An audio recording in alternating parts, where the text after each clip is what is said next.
Welcome back to my channel. ఈరోజైతే నేను egg kurma curry చేశాను. ఇది రైస్తో కానీ రోటీతో కానీ మీరు తింటే ఆహా ఉంటుంది కదా, వేరే లెవెల్ టేస్ట్. అంతే, ఒక రెస్టారెంట్ స్టైల్ని మీట్ అవ్వకపోయినా మన స్టైల్లో మనం చేసాము.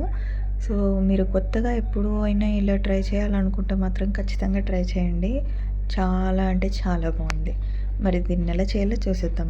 ముందుగా అయితే ఎగ్స్ని ఉడకబెట్టేసుకొని పక్కన పెట్టుకున్నాను.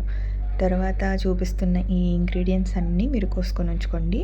ఇప్పుడు టమాటా పేస్ట్ కోసం మీరు కొంచెం కొత్తిమీర, ఒక 4 ఉల్లిపాయ ముక్కలు, 3 పచ్చిమిర్చి, కొంచెం కరివేపాకు వేసాక టమాటా ముక్కలను కూడా వేసేసి చాలా స్మూత్గా మీరు మిక్సీ కొట్టేసుకొని పక్కన పెట్టేసుకోండి. ఇప్పుడైతే మనం కోసుంచుకున్న కూరగాయలని పక్కన పెట్టుకొని ఉంచుకున్నాము. అలాగే ఎగ్స్ కూడా షెల్స్ తీసేసి పక్కన పెట్టుకున్నాం. మీరు దీన్ని చిన్న చిన్న చిన్న చిన్న ముక్కలుగా కట్ చేసేసుకోవచ్చు, లేదు అంటే చూపిస్తున్నట్టుగా ఇలా పెట్టేసుకొని పక్కన పెట్టుకోండి.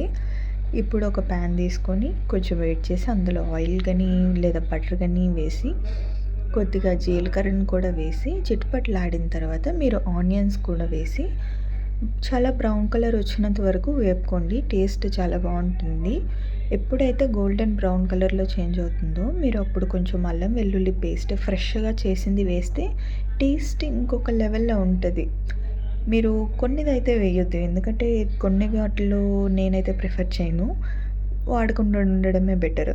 సో తర్వాత బాగా పచ్చివాసన పోయిన తర్వాత మీరు టమాటా పేస్ట్ ఉంది కదా, అది వేసేసాక ఒక 2 నిమిషాలు ఫ్రై చేసినాక కొంచెం పసుపు, ఉప్పు, కారం, గరం మసాలా, ధనియాల పొడి మీది దగ్గరలో ఏది ఉంటే అది, అలాగే అన్నీ వేసేయద్దు.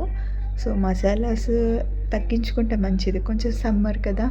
సో నేనైతే తగ్గించేసాను కారం ఇవన్నీ కూడాను.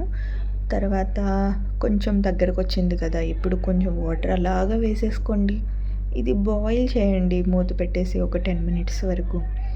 ఇప్పుడు బాయిల్ అవుతుంది కదా, చూసారు కదా, కొంచెం దగ్గరకు అవుతుంది అనేటప్పుడు మీరు ఎగ్స్ కూర్మా చేసింది మీరు ఇట్లా వేసేసి అలాగా కరివేపాకు, పచ్చిమిర్చి పైన వేసేసి ఇంకొక 5 నిమిషాల పాటు మూత పెట్టేసుకొని ఉడికించుకుంటే ఆ ఫ్లేవర్ దిగుతుంది. వేడివేడిగా తింటే ఉంటుంది. అంతే. Please like, share and subscribe మరి.